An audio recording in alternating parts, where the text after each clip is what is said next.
Hey guys, how's it going? Welcome to our channel, Why Not Now? My name is Steven, of course, and this is my beautiful wife, Lisa Marie. And today, guys, is a story time about our travels over here to Oaxaca. Yes.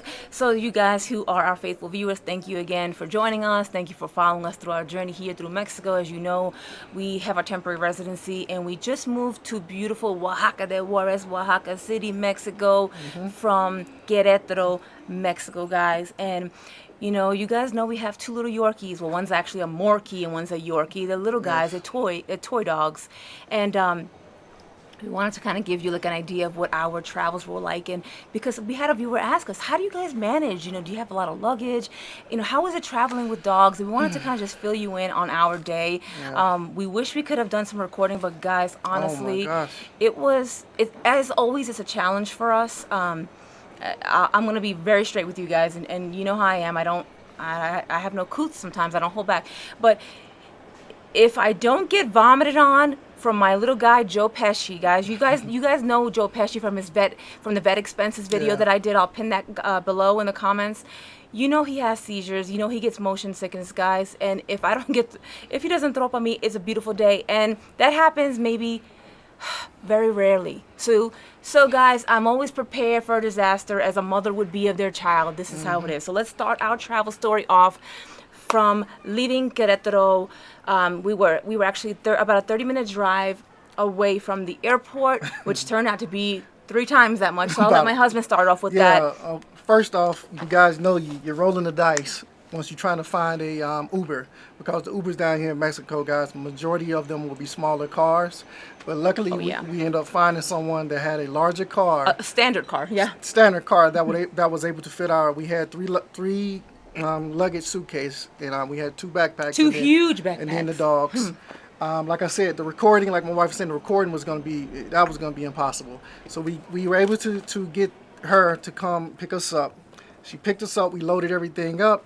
And I'm gonna give Joe Pesci his credit. He was holding his own. Yeah, he was. It just came to a point where I prefer to go on the highway when we go to the airport in Querétaro. But a lot of Uber drivers would like to go this back way. And if you get car sick, or you have a pet that does, or you don't like those, tell them immediately when you get in, please don't take the back way, take the highway, because they like taking the back way. And the back way is okay. Like my wife said, if you don't have a dog gets motion sickness or you don't get sick, because you see a lot of little towns, you're gonna go by Hercules and things like over there in Querétaro. Towards Tequis. Yeah, you're gonna go towards Tequis and stuff. But unfortunately, traffic and police had shut down the road. It was an accident. It was something going on, and it was horrible. And she asked them, like, what's the reason why it's closed, and they told her. And so that 30-minute drive. By the time she got to the police, we already had driven for at least 40 minutes at that point. We should have been there already. It was a heavy traffic. So what she had to do, we had to backtrack and go pretty much all the way back to the beginning, guys. And it was bumper to bumper traffic. And like I said, Joe Pesci was holding his own, but it got to maybe an hour and a half, and he just couldn't hold on anymore. And the way we go about it, guys, so they have their carrier. So our other dog, Nico, he goes in his carrier. We put like a shirt without scent on it, and he loves it, and he cuddles up, and then he's fine. But Pesci, he gets very anxious, so I end up always holding him with a shirt in my lap, you know, close. And for the most part, you know, if it's not too bumpy and not too long of a ride, he can make it. I don't feed him beforehand to try to help him with his stomach. And sometimes we can do really good and get by like that. And this time we had given him a couple of, you know, little pieces of food just to kind of to take a seizure medication. And he was holding his own, but this lady was just making these turns. And part of it wasn't her fault. Part was because she was a very herky-jerky driver. And he, you know, I always come prepared. I have plastic bags. I have baby wipes. I'm ready, guys, all the time. But this time, guys, he caught me, guys. He just kind of did a quick turn. And I kid you not, guys, it was like a 10-year-old vomited all over me. No joke. Guys, it was all over my shirt. It was all over my pants. So now, mind you, I had to sit there for another half an hour, the last half an hour, with throw up all over me, as a good mom should. Okay? And so we finally arrived to the airport. And you found out it was charged double. We finally arrived to the airport, and of course Uber, they calculate how long you were in there, and it went up an extra 400 and something pesos, man. So I ended up paying like almost $40 for an Uber ride, and I fought They it. should have been I fought it. $15, well, like $12 Yeah, I really. was fighting it, but we ended up getting out there, guys, and our plane was leaving. Actually, we just arrived. To our knowledge, we were late. We were very late. We were very late because previously we did the QR code.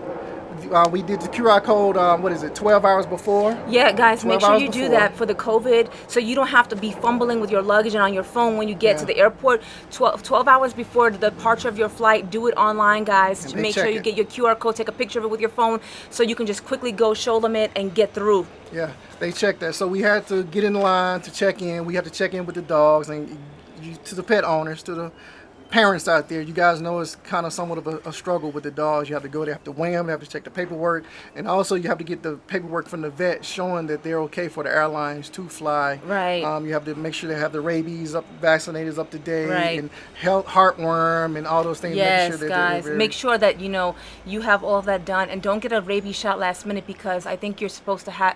It's not supposed to be done within 10 days before your flight, Yeah. give or take 10 or 15 days. So make sure that they have it before then. Don't wait to the last minute, guys.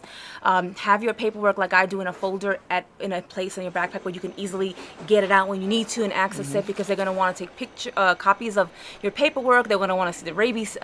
If you come from the States, a little tag. If you get it in Mexico, they have a little vaccination card with a little sticker. Make sure you should have all that information handy, guys.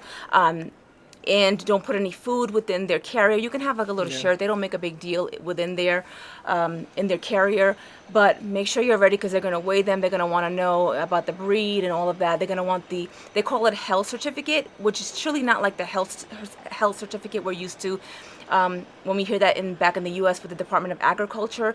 But it's just really a letterhead with doctor's information, all the letterhead from the clinic stating your pet is in good health, the rabies vaccination date, when it expires, when they were last treated for heartworms, that they have been internally and externally dewormed, they have no signs of illness or parasites. They want that on a letterhead. Yeah. I'm trying to think of what else, guys. That's pretty much it. You want to have And all that's that pretty prepared. much it. And be prepared over in Mexico. Once you take your dog over to the vet in Mexico, they only do rabies shots for 1 year. In the States, Yeah. they do it for 3. 3 or 1, yeah. Three or actually. 1. Yeah, you can choose 3 or 1. All right, guys. The next one, we wanted to make a point of when we connecting flights. So you're gonna find out in Mexico, there's not a whole lot of direct flights to a lot of cities. Like for example, when we came from Queretaro to Oaxaca, we had to connect in Mexico, so we kind of had to backtrack. So when we got to Mexico City, one important thing that you need to know, guys. There are no bathrooms in there for pets in Mexico Yeah. City, guys. We didn't know that because No. we thought because it was a big city that would be like a common thing. But hey, we learned our lesson. So if you guys are looking for a pet restroom, like in the U.S., sometimes they'll have like those pet restrooms. Even Yeah. though our dogs don't want to use those pet restrooms, we get it, guys. It's They tough. don't. Come on, Mexico. What's going on with that, man? We CDMX, yeah, you what's going on? You spend that money, and it's like, Yeah, come on. you pay extra But money what- for the pet, and it's like, Where were we told to take them?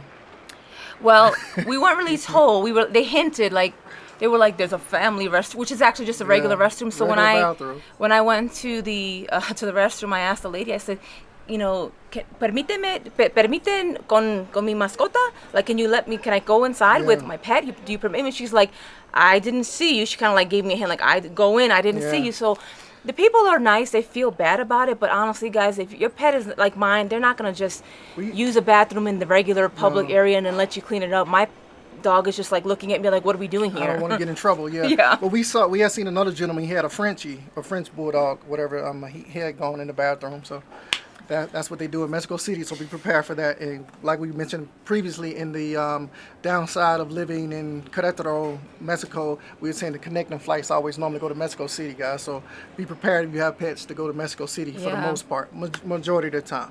And it helped us because I always like to do at least like a 2-hour layover, which gave us a buffer. So when actually we arrived and we were late for our first plane, then all of a sudden it was delayed an hour. We still had an hour in between to buffer for us for our second flight, because if not, we would have been in trouble, right? But we had that 2-hour buffer to layover. We were late an hour and we still had that hour left over. So Yep. it worked out for us, thankfully, Perfect. really, really well. Yep. What else? So when we landed in Oaxaca, We landed in Oaxaca. We made it to Oaxaca, guys. We made it to Oaxaca. And of course, you get off the plane. It felt so great getting off that plane, guys. You can see it all, the landscape. So we walk inside the airport. Very friendly. Everybody's friendly. Direct you where to go. You go get your baggage. It's a little circle roundabout. Small Oh, airport. wait, back it up, back it up. So for those of you who've never been to the Oaxaca airport, when you get off the plane first, before you get to the airport, there's a little shuttle, There's a shuttle. a 5 minute, like Yeah. 4 minute drive from the plane to the actual airport. Yeah.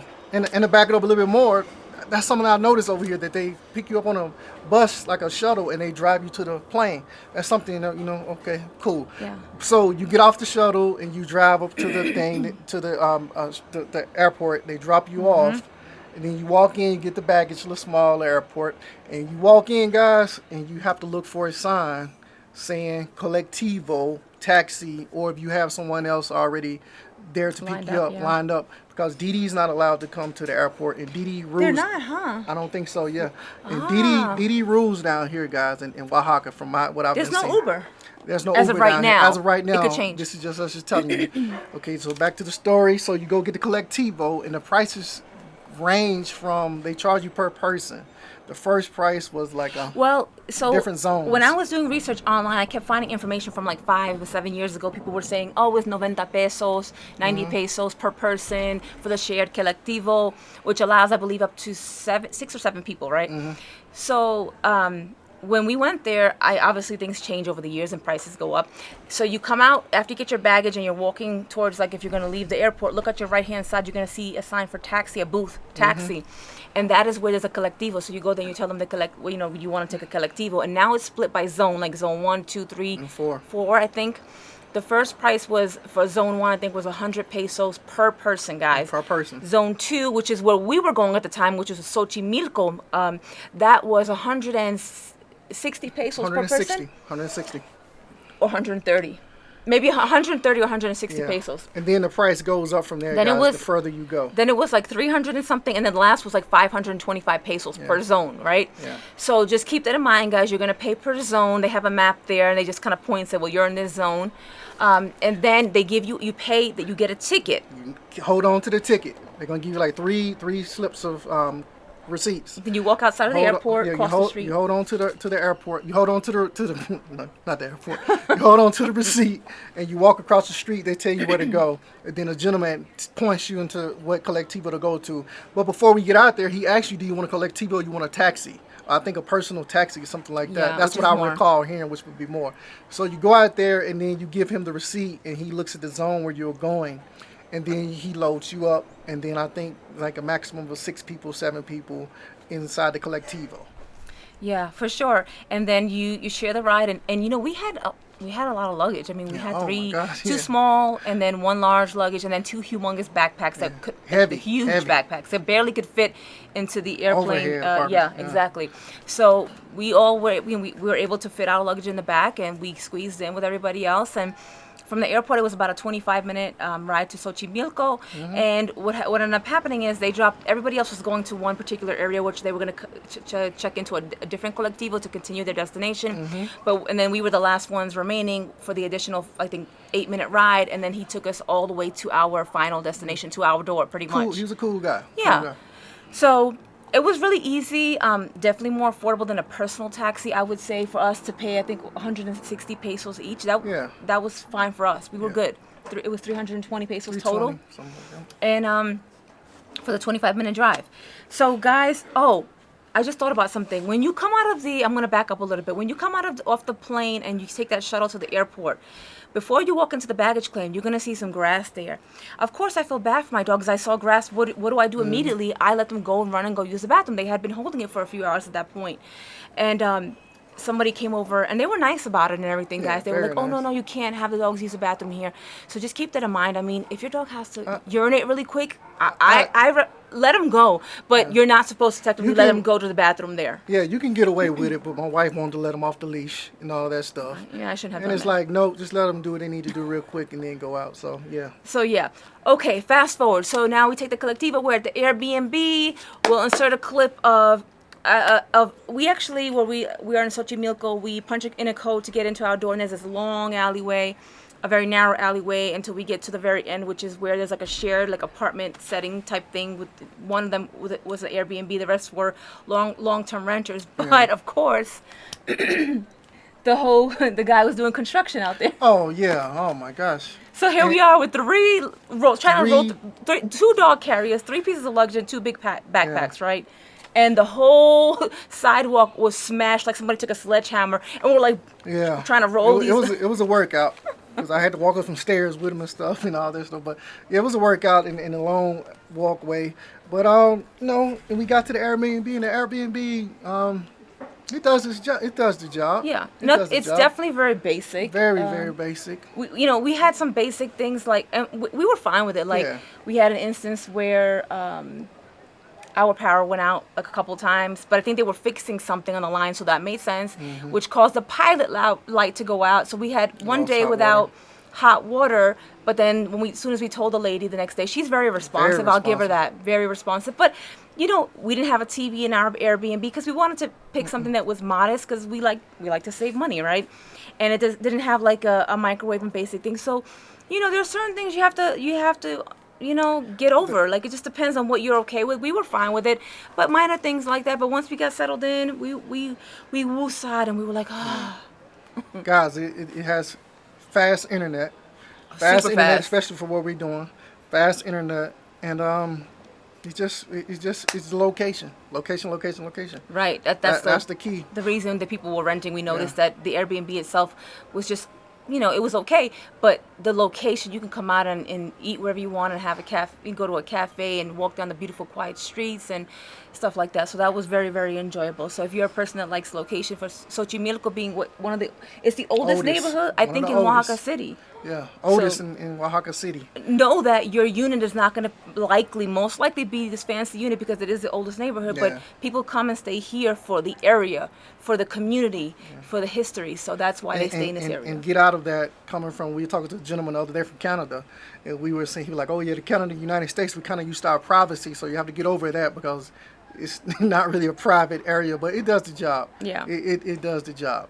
And just to backtrack on when I was telling you guys about the Uber situation with the driver, I actually had Uber refunded. I had to keep Yes. going back and forth with them, fighting them over. They'll say, no, it's not our fault. Of course, it wasn't the lady's fault, but it shouldn't have been that price. So I kept going back and forth with that, so they refunded my money on that. I got an email the other day about that, so I'm happy about that. Yeah. Everything matters to us, guys. Everything matters. Yeah, every dollar, guys. We try to be very, very mindful of how we spend our money, and we feel blessed for every dollar that we have, and we just try to be wise about it so we don't take anything for granted. So we hope you guys enjoyed this travel story, and we hope also that you found it helpful. Maybe there were some tidbits of information that you were like, you know what, that helps make it easier for me. I didn't know that Mexico City didn't have a pet restroom. Well, I'll think about that, and when I plan my layover between the two flights, I will factor that in. Everything helps, guys. So that's what we're about, sharing information with you guys.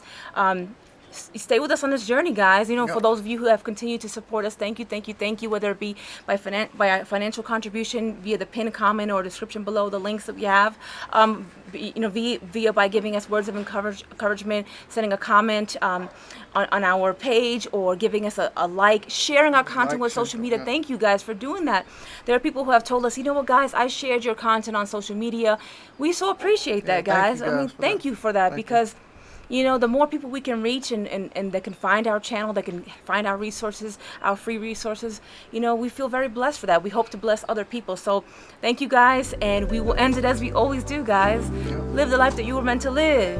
Keep a grateful heart. And remember, why not now? All right, guys. Peace.